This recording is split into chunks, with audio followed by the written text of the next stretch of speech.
Bonjour les femmes émotionnelles et gourmandes. J'ai eu un petit bug, c'est pas grave, je reprends. Donc bienvenue au rendez-vous de la croyance du lundi. On est mercredi, il est midi et demi et chaque mercredi nous aurons rendez-vous pour discuter de la croyance du lundi. Alors la croyance de ce lundi, c'est axé sur le sucre. Donc pour vous, est-ce qu'il faut supprimer le sucre pour s'en défaire? Est-ce que la réponse pour vous est oui? Vous pouvez me dire dans les commentaires. Est-ce que la réponse pour vous est non? Et en fonction de votre réponse, est-ce que cette croyance, elle est porteuse? Est-ce qu'elle est positive pour vous? Est-ce que vous dire que il faut supprimer le sucre pour s'en défaire, ça vous porte? Est-ce que vous dire que supprimer le sucre pour vous en défaire, est-ce que ça vous ennuie, quoi? Parce que vous vous dites, mon Dieu, ben oui, mais moi je gère les émotions en mangeant du sucre, comment est-ce que je vais faire? Enfin voilà, chacun a sa petite histoire autour du sucre. Le but de l'accompagnement fine bouffe, c'est vraiment de détecter ce qui va être juste pour vous et garder les croyances porteuses, évidemment, et ne pas spécialement entretenir les croyances limitantes. Donc ça, vous pouvez déjà me dire dans les commentaires si pour vous la réponse à la question est oui ou non. Est-ce que pour me défaire du sucre, j'ai besoin de le supprimer? Certaines m'ont déjà répondu. J'ai eu Elodie qui m'a dit oui, pour moi je dois m'en défaire parce que si j'en mange, j'arrive pas à m'arrêter. Donc effectivement, le sucre attire le sucre. Maintenant, je pense que si on aime le sucre et qu'on le supprime, c'est quelque chose qui ne va pas tenir dans le temps. Et là, c'est vraiment important d'avoir quelque chose de durable et de conscient. Pour moi, c'est essentiel. C'est ça, je vous l'avais dit déjà avec les régimes. On supprime les aliments sucrés, les aliments gras, et c'est ça qui fait aussi que ça ne tient pas dans le temps. Alors, supprimer le sucre, donc je vous donne chaque fois mon avis par rapport à mon expérience, comme vous savez, de 15 ans en tant que diététicienne, par rapport à mon expérience personnelle, par rapport à ma vie en général, mes propres croyances, mon éducation, mon passé et encore plein d'autres choses. Donc pour moi, si on supprime le sucre, surtout si on l'aime, mais supprimer le sucre, même si on ne l'aime pas, moi je ne suis pas fan de sucre, mais je ne vais pas supprimer du sucre. On va à un anniversaire, il y a un gâteau, je mangerai un bout de gâteau. Je trouve que ça fait partie aussi de notre société de se permettre de tout, mais en fréquence et en quantité. Donc gardez ce sucre dans votre vie, mais encore une fois, en fréquence et en quantité, ça c'est vrai. Donc dans le plan alimentaire que vous voyez de temps en temps sur la page ou en story, voilà, il faut se baser quand même sur la pyramide alimentaire. Donc le but, c'est de la remettre à l'endroit, cette pyramide. Mais c'est vrai que ici, en Belgique, en tous les cas en Europe, donc on commence avec l'activité physique, l'eau, fruits, légumes, féculents, protéines, matières grasses, et c'est là au-dessus qu'il est le sucre. Et le but, c'est que la pyramide, elle soit ancrée dans le sol. Le truc, c'est qu'en Belgique et dans d'autres pays, la pyramide, elle est dans l'autre sens. Donc elle tourne. Et tout le travail, c'est de la remettre dans le bon sens pour s'ancrer soit déjà, mais pour réancrer aussi les bonnes bases en soi. Donc le sucre, il est là tout au-dessus, il n'est pas interdit. La fréquence, c'est une fois par jour des produits de bonne qualité. Donc au niveau des produits sucrés, il y a aussi la qualité du sucre. Donc ça, c'est une autre question. Quel sucre? Donc là, pour les collations, moi, je les appelle les collations extra, c'est une par jour. Ben, préférez regarder les étiquettes, qu'il y ait plus d'amidon que de sucre, qu'il y ait un maximum de 17% de lipides et qu'il y ait au moins 5% de fibres. Vous pouvez aussi les créer vous-même, vos collations extra, comme je les appelle, donc une fois par jour, mais peut-être que ce sera plus qu'une fois par jour. Parce que vous gérez les émotions en mangeant, et c'est le gras et le sucré qui vous donnent cet apaisement d'un stress, d'une fatigue, d'une émotion.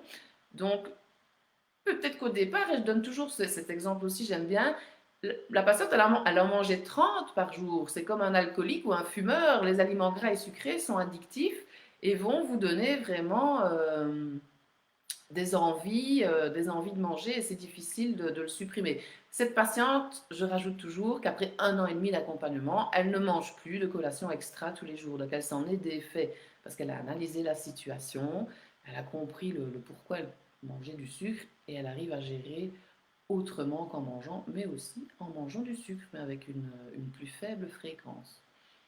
Euh, Donc vraiment une question de fréquence et de quantité au niveau du sucre. Et une fois par semaine, on remplace la collation extra de tous les jours par un excès. Et là, quand on dit excès, ben, on ne fait pas attention. C'est le gros morceau de gâteau, c'est tout le gâteau, c'est le ballotin de praline, j'en sais rien, ça c'est à vous de décider. Mais pour moi, c'est important que les excès fassent partie vraiment de votre vie, de notre vie. Maintenant, ce n'est pas obligatoire, évidemment. Ça, je le précise chaque fois aussi. Donc voilà pour la question, supprimer le sucre, comme je vous ai dit, c'est mon avis. Alors, quel sucre? Donc oui, il y a une qualité de sucre. Je vous ai donné l'étiquetage pour les collations extra. Alors, une qualité de sucre, c'est un sucre qui n'est pas raffiné, par exemple. Donc, vous aurez un sucre qui est de meilleure qualité. Il y aura des fibres. Vous avez, c'est vrai, certains sucres qui sont de meilleure qualité. J'ai même pas envie de les citer. Enfin, moi, c'est pas ça que je travaille. Le sucre reste du sucre. Que ce soit un sucre de bonne ou de mauvaise qualité, vous êtes quand même dans un sucre. Et le sucre, ben, c'est 4 kilocalories par gramme, point final. Ça, c'est scientifique. On va pas le changer. Donc, un sucre reste du sucre. Ça me donne envie de parler d'huile de coco, etc. Mais ce sera peut-être d'autres croyances du lundi. Donc, quel sucre? Voilà, il y a des sucres de meilleure qualité que d'autres, oui, mais le sucre reste du sucre. Et plus vous allez avoir le goût sucré, comme Elodie me disait, plus vous aurez envie de sucre. Donc, même tout ce qui est faux sucre, édulcorant, aspartame, acésulfame K, etc., ok, il n'y a pas de calories. C'est déjà pas mal si on doit faire attention à son poids, c'est pas mal si on doit faire attention à sa glycémie s'il y a un diabète. Mais vous avez quand même le goût sucré et le sucre attire le sucre. Vous pouvez me dire dans les commentaires si... Ah ben voilà Alexandra, j'ai même pas regardé moi les commentaires. Alexandra, je te vois. Peux-tu écrire un commentaire? Les pourcentages des aliments pour lire les étiquettes. Je ferai ça sans problème. Et Laetitia est là aussi. Laetitia, tu peux aussi nous donner, si tu veux, tes propres petites pépites par rapport au sucre. On avait dit quoi? Quand en manger? Quand en manger? Moi, j'aime bien de préciser que c'est important d'écouter son corps. Donc, si ça gargouille, si ça tire, ben hop, pourquoi pas? On n'est pas obligé directement d'aller vers une collation extra. On peut aller vers une fruitée, vers une lactée. Mais aussi, si c'est votre envie, si vous avez mis de la conscience là-dessus, ben vous pouvez aller vers une collation extra, donc une collation plus grasse et plus sucrée. Euh, Maintenant, mangez-la en conscience. Rendez-vous compte que vous la mangez. Dégustez ce que vous mangez. Fermez les yeux. Développez les cinq sens. Ajoutez de la joie. Ajoutez du plaisir, évidemment. Et si on rajoute la culpabilité, sérieusement, on double les calories. Hein. Ça, c'est pas un truc scientifiquement prouvé. En fait, j'en sais rien, mais moi, c'est mon expérience de 15 ans. J'ai remarqué que les personnes qui mangeaient plus de gras et de sucré en conscience prennent moins de poids que les personnes qui mangent des aliments plus gras et plus sucrés en étant dans la culpabilité après. Je suis sûre que le niveau énergétique rentre en compte aussi. Donc faites-le vraiment en responsabilité, surtout quand manger du sucre, c'est ça, être responsable et manger votre produit sucré quand c'est juste pour vous. Maintenant, si on veut parler de la glycémie, on peut parler des index glycémiques. Là, oui, essayez d'avoir le produit sucré après un repas, en dessert. Bon, mais ça pour moi, c'est des petits détails. Je rentre jamais trop dans ce genre de détails. Moi, je suis plus vraiment dans l'éducation à la santé, dans l'écoute du corps et se permettre tous les aliments qu'on aime manger en fréquence et en quantité, évidemment.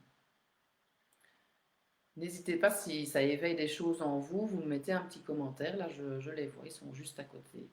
C'est juste parfait. Alexandra, je ne pense pas que tu m'avais posé une question. Tu m'avais juste dit que tu étais présente, mais je ne pense pas qu'il y avait une question par rapport au sucre. Alors, ça passe vite, un quart d'heure. On est déjà à 10 minutes. Je vous ai déjà donné les infos principales que j'avais envie de vous donner, mais je vous ai dit 3 clés pour dompter vos envies sucrées. Je trouvais ça sympa, donc on va commencer par la première clé. La première clé, c'est d'accepter votre comportement alimentaire, d'accepter que vous avez de temps en temps envie de sucre. Moi, je me souviens toujours d'un des premiers thérapeutes que j'ai vu par rapport, vous savez, à mon comportement addictif face à l'alcool quand j'étais ado. il m'avait dit accepte ce comportement. C'était juste pas possible. Comment accepter l'inacceptable? Mais je l'ai fait petit à petit et au final, il y a vraiment une libération d'un poids, de quelque chose. Parce que c'est là, en fait, votre comportement, il est là. Donc si vous commencez à vous battre avec, ça ne va pas le faire du tout. Première clé, acceptez votre comportement. Deuxième clé, détectez les émotions, les états qui vous donnent des envies de manger, qu'elles soient sucrées ou pas, mais c'est souvent du sucré, c'est vrai. Quelle émotion me donne cette envie de manger? Est-ce que je suis stressée? Est-ce que j'ai envie de faire une pause? Est-ce que je me sens vide? J'ai envie de me remplir? Est-ce que je suis fatiguée? Est-ce que j'ai besoin d'un boost d'énergie? Est-ce que je me sens abandonnée? Est-ce que? Donc ça, ce sont vraiment toutes des questions dont je vous invite à avoir un petit carnet peut-être et de noter à chaque fois que vous êtes dans la discussion du mercredi midi et demi, notez les petites pépites, notez les petites questions que je vous propose de vous poser et d'y répondre. Et c'est comme ça qu'on chemine en fait, c'est vraiment en analysant son comportement. Première clé, accepter son comportement. Deuxième clé, détecter l'état, l'émotion qui déclenche ce comportement. Et la troisième clé, mais c'est de gérer cette émotion en mangeant, mais pas que. Donc de trouver des petits outils qui vont vous permettre de gérer cette envie sucrée autrement qu'en mangeant. Et moi, je me suis concocté une petite boîte à outils et c'est ça qu'on fait aussi pendant l'accompagnement. On détecte des petits outils, on les met dans une boîte et c'est à utiliser quand cette fameuse envie de sucrer arrive. Alors parfois vous arriverez à la gérer évidemment grâce aux outils, parfois pas, parce qu'on n'est pas des robots et parfois on n'arrive pas à gérer son envie de manger, son envie de sucrer. Et c'est ok aussi, donc voilà, parfois on part dans l'envie de sucrer et surtout faites-le en conscience, faites-le en vous respectant et si vous avez en plus une qualité de sucre, c'est pas mal du tout. Ça me fait penser que le sucre, on en a quand même besoin. Il y a différents sucres, oui, comme je vous ai dit. Il y a l'amidon, en fait. Vous avez les sucres lents, tout ce qui est dans les féculents, le riz, les pâtes, etc. On n'a pas de goût sucré, mais c'est quand même du sucre. C'est de l'amidon. C'est notre première source d'énergie. On en a besoin aussi hein, de ces glucides-là. Et puis, il y a l'autre sorte de sucre qui est le saccharose. Vous avez le goût sucré. Et là, il n'est pas indispensable du tout. Vous avez encore d'autres sucres, le galactose, le lactose, le fructose. Vous en avez plein des sucres. Mais comme je vous dis, moi, j'aime pas trop rentrer dans la chimie, la biochimie. Je trouve que l'important, c'est de se sentir bien avec ce qu'on mange, ce qu'on est, son corps, ses émotions. Donc pour moi, c'est un peu chipoté quand on va si loin. Maintenant, c'est chacun son truc. Et faire déjà la différence entre ces deux sucres-là, je trouve que c'est déjà pas mal du tout. J'avais noté des petits trucs en vrac. Je vois pas de questions. Vous pouvez remplacer le sucre pour quand même avoir un petit goût par de la cannelle ou de la vanille, que ce soit dans les pâtisseries ou des gâteaux, des tartes, etc. Je mets ça parfois dans l'eau aussi pour donner un goût. Parce que ça aussi, on pourrait parler des boissons sucrées. Vous avez les boissons édulcorées, les boissons sucrées. Voilà. Le but, c'est d'avoir le fameux litre et demi d'eau par jour, mais sans goût sucré. Mais ça, je ne donne pas plus de détails. Je viens de penser que c'est la croyance du lundi prochain. Vous le savez en avant-première. Ben voilà, ça c'est fait. Je pense que je vous ai tout dit. Je trouve que c'est pas mal du tout. J'ai toujours des choses à vous dire, évidemment. Donc, posez-vous les questions. Comment est-ce que vous utilisez ce sucre? À votre avis, pourquoi vous avez envie de consommer ce sucre? Qu'est-ce que ça vous apporte? Est-ce que ça vous apporte du bien-être? Est-ce qu'après, il y a une culpabilité? Bon, réfléchissez à votre comportement vraiment face au sucre. On peut parler aussi du diabète. Le diabète, oui, c'est quand l'insuline, le pancréas ne sécrète plus assez d'insuline, donc la glycémie augmente beaucoup. Il y a deux types de diabète, enfin ça on ne va pas encore rentrer dans les détails, mais le diabétique mange comme moi, je ne suis pas diabétique. L'alimentation du diabétique, c'est l'alimentation équilibrée. Et, ok, oui, on va pas manger tous les jours des bananes, des raisins, etc. Mais voilà, c'est l'alimentation équilibrée, c'est vraiment un tout. Et c'est cette alimentation équilibrée qui permet vraiment que la glycémie reste stable. Il y a la composition des repas aussi pour que la glycémie reste stable. La pyramide, je vous ai dit, les étiquettes aussi. Voilà, Pour moi, on a fait le tour. Je regarde vos petits commentaires. Je n'en vois pas. Je vois Sophie qui est là. Elle a répondu non. Je ne dois pas supprimer le sucre pour m'en défaire. Et c'est parfait. Alexandra, elle est là aussi. Les étiquettes, je mets ça tout de suite. Laetitia est là aussi. Ok, parfait. De toute façon, le live, il reste sur la page. Vous notez vos petits commentaires en dessous. Et rendez-vous, évidemment, ce lundi, mais je parle déjà de la croyance du lundi quelques jours avant. Et rendez-vous surtout mercredi prochain pour discuter de la prochaine croyance. Voilà. Une très belle après-midi à vous. Merci d'avoir été présente. Je pense qu'il n'y a que des femmes sur ce live. Et prenez soin de vous.